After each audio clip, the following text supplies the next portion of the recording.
Hello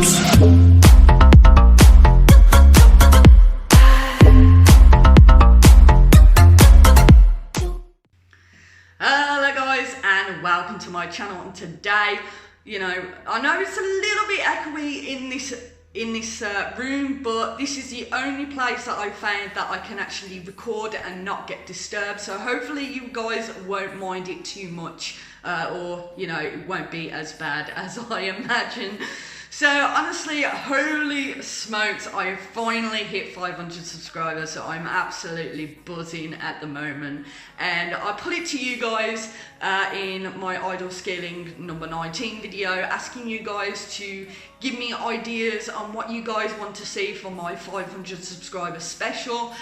And a lot of you guys actually asked for the same thing, so that's exactly what we're going to be talking about in this video. A lot of you guys want to know my YouTube experience, what I've done through my YouTube stuff, how I've started, how I deal with negative comments. So that's what I'm going to be talking about in this video. So hope you guys enjoy. So I want to start off by giving Father Killer a shout out because he's supporting me on Patreon, so thank you so much. If you guys want to help support me on Patreon in helping me make better quality videos, put more content on my channel, and just overall supports me, the link will be in the description below. Alternatively, if you want to talk to me away from YouTube, I do have a Discord, which I'll put a link in the description below as well. So you can either ask me any questions or just, generally talk to me. I'm usually mostly active on there anyway, but I do have a Twitter if you prefer to talk to me there. So anyway, I'm going to be talking to you guys about why I ended up starting doing YouTube. Now, I've spoke about this before, but this is going to be a video where I'm actually going to be dedicating everything to my YouTube career in this video. So the reason why I started doing YouTube videos was because, before I started, there was a game that I absolutely enjoyed called Boss Clicker. Now, Boss Clicker was this amazing clicker game because there was so much stuff to do on it, but more so than stuff like Cookie Clicker. So, I loved it. But the issue is there was stuff on the game that I didn't know how to do. And as you do, and many of you guys do, if you don't know how to do something, you turn to Google, because Google is your best friend unless it's for info on clicker games. It's not so reliable then. But I went on YouTube, I went on Google, I typed in Boss Clicker, trying to find information on how to do certain stuff, and there was absolutely nothing to help me. So I ended up having to figure it out all on my own. Not only did I find out how to do stuff, I ended up restarting about 6 times. Each time that I restarted, doing things differently to see what worked better and what didn't. And then after that, I was like pretty much an expert at the game, to be honest with you. And it was only when I actually went on to the Google Play Boss Clicker where I read the reviews. There weren't much of reviews rather than people asking questions on how to do certain stuff on the game. And I was like reading these reviews and I was like, well, I know how to do that. And unfortunately on Google Play, you can't just add someone and message them saying, this is how you do this. It's framed upon. So I thought the best logical way of actually getting information out there to you guys would be YouTube, because many people use YouTube. So that's exactly the route I went, and that's why I started doing YouTube. Now, before I started doing YouTube, my brother, who'd been doing YouTube for about 3 months, quit. Not sure why, whether it was, taking a lot of time or he wasn't enjoying it. He ended up doing YouTube for 3 months and stopped. So when he first started doing YouTube, he ended up buying lots of expensive equipment like microphones. He had a chip for, I think, his PS4 or something along those lines, so he could record and upload it or whatever it was. And he spent a lot of money on his to do YouTube. and he quit after 3 months. So apart from the microphone that obviously, you know, he uses for online stuff, he doesn't use anything else from that. And to me, that was a whole big waste. So I thought, what I'll do is if I start doing YouTube, I will give a 3-month period. And after 3 months, if I decide to continue doing YouTube, then I would purchase better equipment. But if I'm gonna start, I've got a rule of thumb where, you know, if you're any person trying to do YouTube for the first time, rule of thumb is do what you can with what you have. So don't go out spending so much on a microphone, because 3 months down the line you probably won't want to do YouTube anymore, and obviously it's a waste of money. So I didn't have a microphone. The only thing I had was a phone. So what I did is I went on the Google Play Store, I downloaded a free recording software for my phone which records my screen, and that's how I started. Now the first 2 videos on my channel, I couldn't, with the recording software that I had, I couldn't record my voice as well because it wasn't compatible. So unfortunately, the first 2 videos on my channel for the Boss Clicker has absolutely no audio, no background music, no absolutely nothing. So it is kind of boring. So after the first 2 episodes, I thought, well, I'm going to need to start explaining how to do certain stuff. So I'm going to need a software that will allow me to do that. So I went back onto Google Play and I found a recording software called AZ Recorder, which also records my voice. And to this day, I still use AZ Recorder. It's free, you know, so if you are thinking about doing phone games or stuff like that, then I'd suggest getting this one. It's absolutely fantastic. But anyway, I got that, and obviously I had no microphone at that time. So whenever I would record a video, I would be like, you know, with the phone there, speaking, try not to pull the phone too far away because obviously people couldn't hear me, or putting the phone too close to me because then people would probably cover their ears with the sound of my voice. So it was trying to get a happy medium with that. Now the issue is obviously I had no recording software, or sorry, editing software or anything along those lines. So if I was doing a 10-minute video, obviously I'd do about 5 minutes, and I live in a household where it's pretty hectic, where people are shouting at each other, trying to get each other's attention. You know, there's music, the walls are thin. So obviously I had to be extremely careful when recording. So what I did was, you know, I'd be there, I'd record everything in one take because obviously I couldn't cut it up or anything along those lines. And if I was doing a 10-minute video and 5 minutes in, someone called my name, I'd have to scrap that video and I'd have to start the video again. And that was really tough for me to do because obviously, you know, I'd tell them that I'd be recording and then that'll happen and then I'd have to start all over from scratch.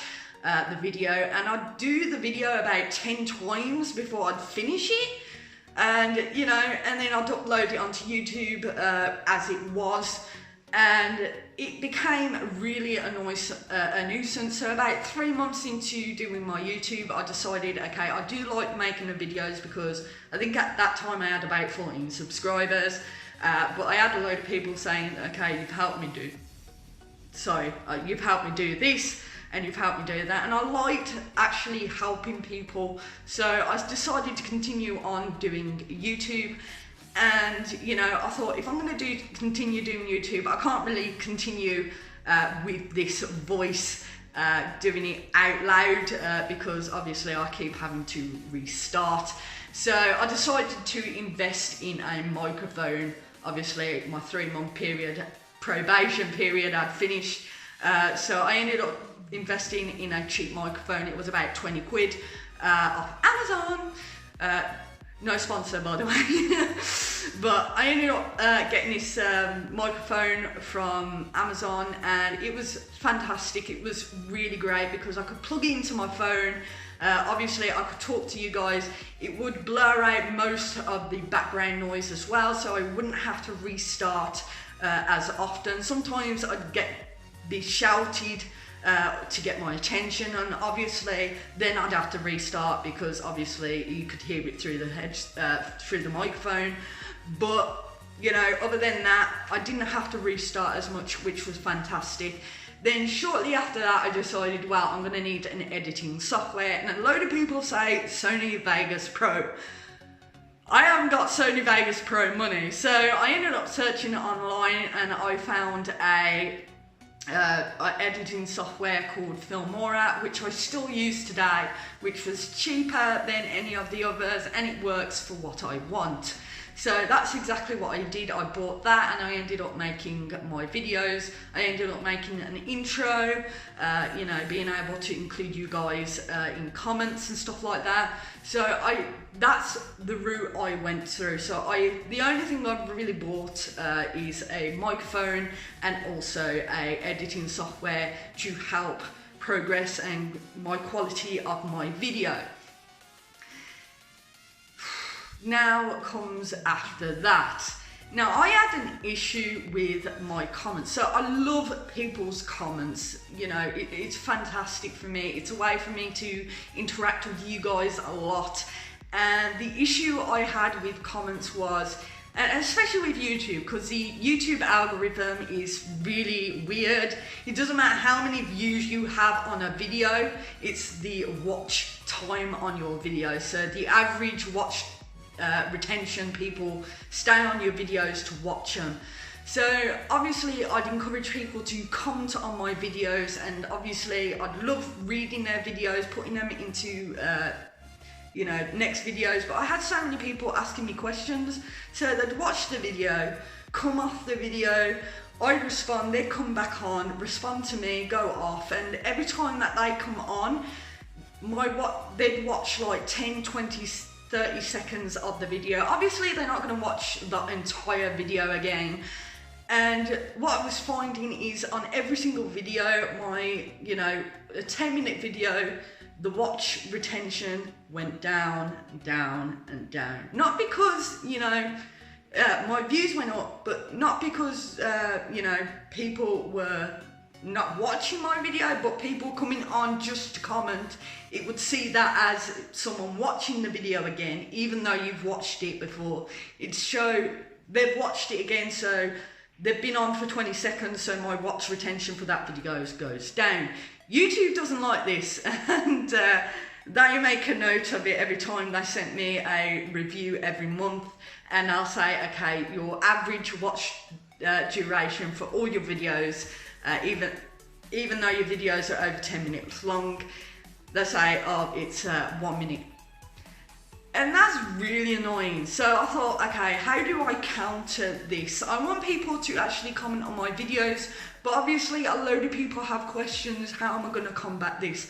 So I decided to get Twitter and Facebook, which I kind of rarely don't use, but I do use Twitter and I do use Discord quite a lot. And I thought, well, if I promote people to actually go onto that you know, system, they can talk to me directly, and they can ask as many questions as possible without my videos taking a hit. And it helped. It really did help. The people who had so many questions ended up going onto my Discord and asking me questions there, which I'm usually quite quick to respond to as well. So I'm quite happy, although sometimes people do still come onto my YouTube each video and keep commenting, and that still puts my thing down, but it's not as bad as it once was. So that's fantastic, you know. And another reason why I did that is because obviously I've been nothing without you guys, so I thought, well, I'm going to have to continue showing my support to you guys, even though you guys support me, I support you as well. I thought, well, the best thing to do is to be more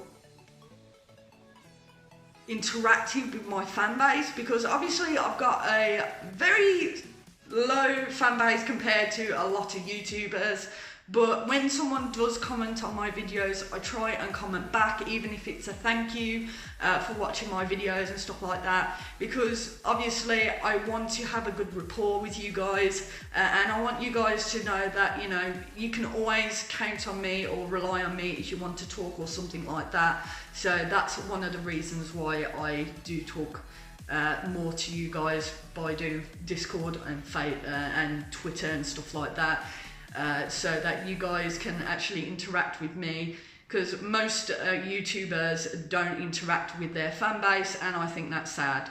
Although if you've got like millions of fans, then it's kind of hard to do that, but while I can, I'm going to try and respond to as many of you guys as possible. So thanks for supporting me, and I hope to support you further on in the future. Now, one of the last things I'm going to be talking about is actually reacting to negative comments, because a lot of people actually ask, how do you deal with negative comments and stuff like that? So sometimes, most of the time, I actually come on YouTube and see my videos, and I'll show, oh, you got so many likes on this video, so many likes on this video, but you got like dislikes as well, and I'm like, well, the people who dislike my video, at least have watched my video. That's one of the things I think of. And also, you know, sticks and stones may break your bones, but names will never hurt you. So if someone does comment negatively on my videos, I had one that says I was a spotty faced beep. And to be honest, I kind of just smiled at that. He had a picture of like a kid or something on there, and I thought, well, you know, people, you know, cover themselves with anonymity, or is it anonymity or something along those lines on, you know, the internet, and obviously they're going to say things because obviously they can. So negative comments do not bother me at all. You know, and it's funny because I had a negative comment once and I actually responded to it in a nice way. But, you know, I think if you're going to do YouTube, you're always going to have those negative people who will try and put you down. The worst thing you can do is actually comment back to that person in a negative way as well, because obviously people who are watching that video will scroll down to the comments, see this, and then obviously, you know, views kind of change. So honestly, you know, if you get a negative person like that, either just ignore that person. If they continue doing it, you can block them, I think, on YouTube, or respond in a way that is sincere. And if they, you know, I find most people who send a bad review or bad comment, and then the person who sends a nice comment, they don't know how to deal with that, so they tend to leave you alone after that. So honestly, you're always going to get negative people, but just try not to let that you know, sway your judgment on going to do YouTube if you want to do it. My suggestion is, if you're going to do YouTube, find out what niche you're going to do. So if you're going to do gaming, working out, tutorials, make sure that it's at least one, or if you want two of them. Don't be making so many videos on different stuff, because obviously one person could come to your video watching workout, so another person might come to your videos to watch tutorials, and obviously the more things that you have going on your channel, the harder it's going to be to keep up those videos on each of those things, and obviously in the long run people are going to unsubscribe to you. So find one niche, whether it's gaming, two preferably being the max until, you know, until you can. And also another thing is find out a name. If your name is hard to pronounce or something like that, what I would suggest is coming up with something else. Your name is pretty good, but people's got to be able to pronounce it, or at least type it into YouTube. So that'll help you out. And also, if you're going to start doing YouTube, what I would suggest is not spending as much money on equipment. Quality is good, but you know, there's no point in actually spending the massive amounts of money if you're not going to use it, if you're not going to do it after 3 months, do like a 3 to 6 month trial period. And if after that period you enjoy doing YouTube, then you can start buying other stuff like I did with my microphone. I waited until my trial period was over before actually getting myself a microphone and also editing software. So those are the basics that I'm actually you know, giving to you guys tips on if you want to do YouTube. And also just be so thankful to your fan base, because obviously, you know, they are the ones that are watching you. And, you know, I know you make content for them, but, you know, you wouldn't be a YouTuber without these people. So, you know, try and respond as much as you possibly can. Try and be, you know, integrate your integrate your fan base into your videos as well. That helps a lot. And also, if you can get like social media so that people can actually, you know, be able to contact you outside of YouTube, which will help. Anyway, I hope you enjoyed this video. You know, thank you. I know I keep saying this, but thank you for supporting me. I really do appreciate it. And, you know, when I hit 1,000 subscribers, you know, I'll have to do something with that. So if you got any ideas about what you guys want me to do for my 1,000 subscriber special, then please put in the comment section below, or talk to me on Discord, and I'll, you know, take on your suggestions. But anyway, thank you so much. Hope you enjoyed the video, and I'll see you all soon. Ta-ra.